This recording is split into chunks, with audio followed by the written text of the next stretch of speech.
The courtroom is filled with quiet anticipation.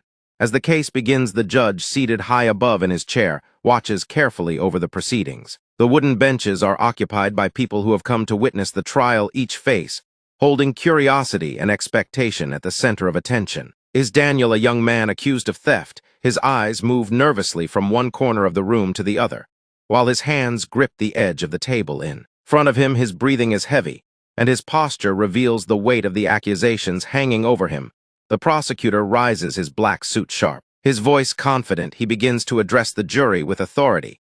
He paints a picture of a young man who broke into a local jewelry store under the cover of night, taking valuables worth thousands of dollars. He stresses that the evidence is undeniable: the fingerprints, the security footage, the eyewitness account, each piece forming a chain that links Daniel directly to the crime.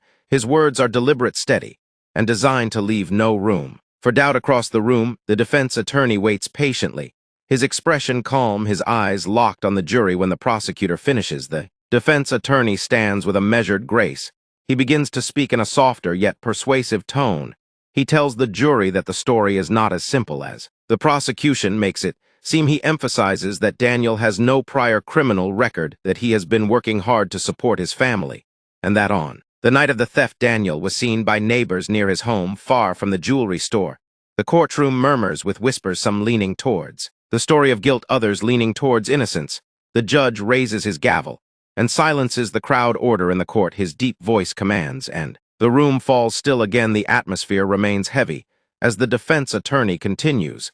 He questions the reliability of the eyewitness. He asks if, in the dim light of a rainy night, anyone can truly be certain of what they saw. He challenges the clarity of the security footage, pointing out shadows, reflections, and angles that may mislead. The prosecutor quickly rises, objecting that the defense is trying to twist facts, but the judge overrules, reminding both sides that the truth must be carefully examined.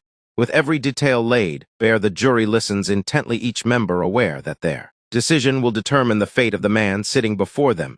Daniel lowers his head, closing his eyes for a moment, perhaps in prayer, perhaps in fear. His family seated behind him watch with anxious hearts. His mother quietly wipes away tears, while his younger brother stares at the floor, unable to meet the eyes of the accused. The tension in the room grows as evidence is presented: the jewelry recovered from a pawn shop, the receipt found in Daniel's neighborhood. The prosecutor insists this is proof that Daniel not only committed the crime, but also attempted to profit from it. The defense responds by suggesting that the jewelry could have been planted or sold by someone else, pointing to gaps in the timeline and unanswered questions about the investigation. Every argument, every rebuttal builds